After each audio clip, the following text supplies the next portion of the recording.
Welcome to the launch of our 2020 BTCC contender with Halfords Yuasa Racing and the Honda Civic Type R FK8.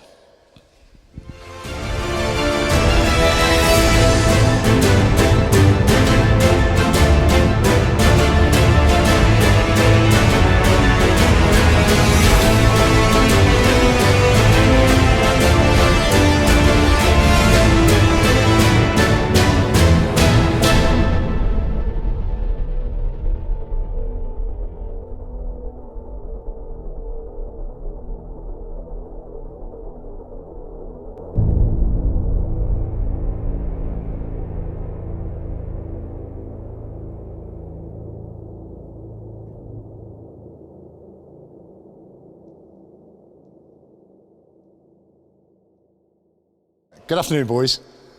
You don't have to stand to attention now. Massey, it's your 30th season in the BTCC this year. Pre-season training hasn't quite gone to plan, has it? Yeah, 30th season, so I've seen a few derivatives of Civic coming through, but my first time I signed for Honda was in 2003, and it was one of the proudest moments of my career, and I'm no less proud, I'm no less excited going into this season.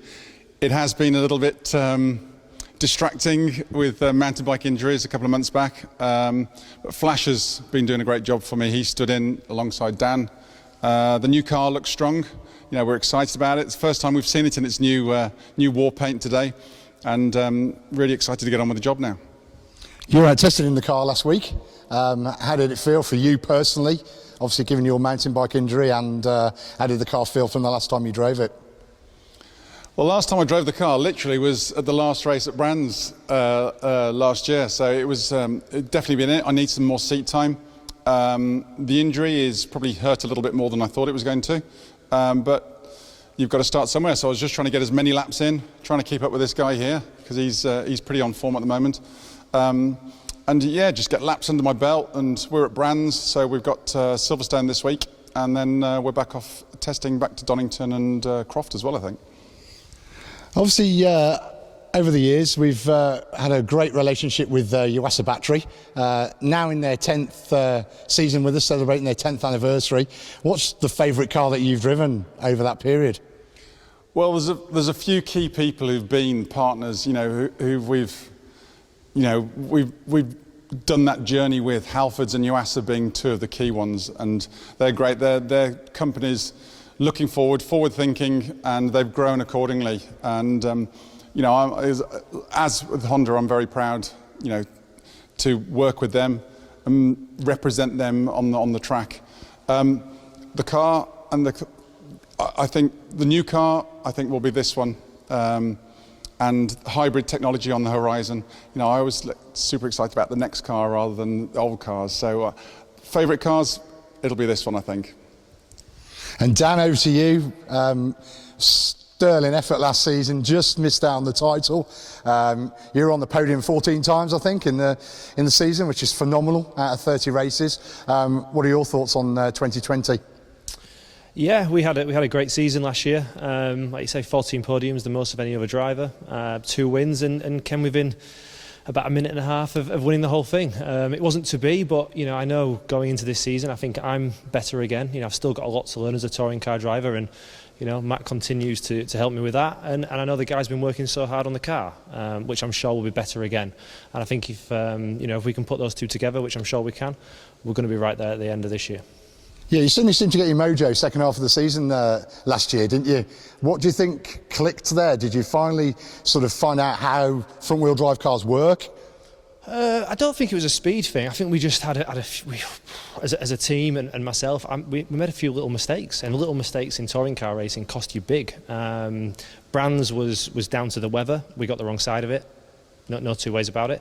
And Donington, you know, you've got to park in the correct grid slot, as I found out. You know, basically a little bit out of position, and you get pinged for it, and that's your weekend done. So, you know, I think if it hadn't been for those two faults, we had a pretty successful season, and very few mistakes really. We were very consistent, and that's what got us there in the end. So, you know, from my side, I want to iron out any mistakes, and then we'll see where we end up. And how has this guy helped you along the way? Matt's helped massively. You know, he's taught me everything I know about driving a touring car, really.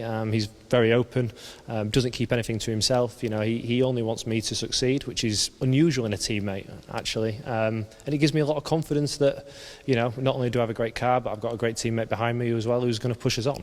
And obviously I try and do the same back. So he's taught me a lot, and hopefully I've taught him a couple of things along the way as well.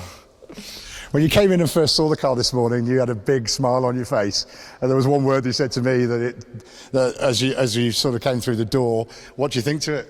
Wow, yeah, I think it looks great. It looks really, really good. You know, there's a few little details in it that maybe the camera can't quite pick up, but I think when you see it in the flesh, you'll see just how good it looks, and it's going to look very aggressive and very mean on track. So, yeah, if it's as fast underneath as it looks, we're going to be in for a good year. Great. Well, thanks, boys. Thanks for your time. I'll now hand you over to James Rogers, our team manager, who's going to talk you through a few of the changes that we made to the car over the winter period. Hi Steve, yeah, hi everyone. It's been a really busy off-season for us. The car on the skin, albeit the livery's changed, but the car on the skin is the same as last year. We've focused all our time underneath the skin trying to find small changes, small improvements. The championship's generally won by single-digit points.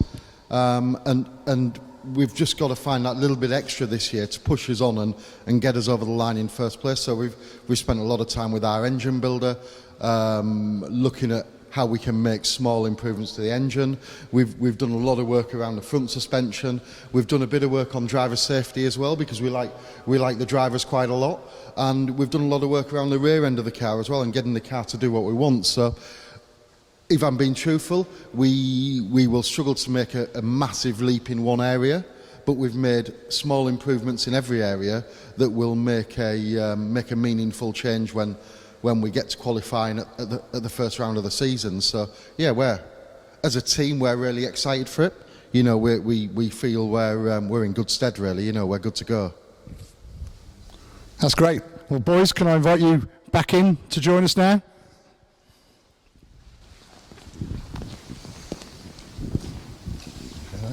Thanks all for tuning in today, and we'll sign off now.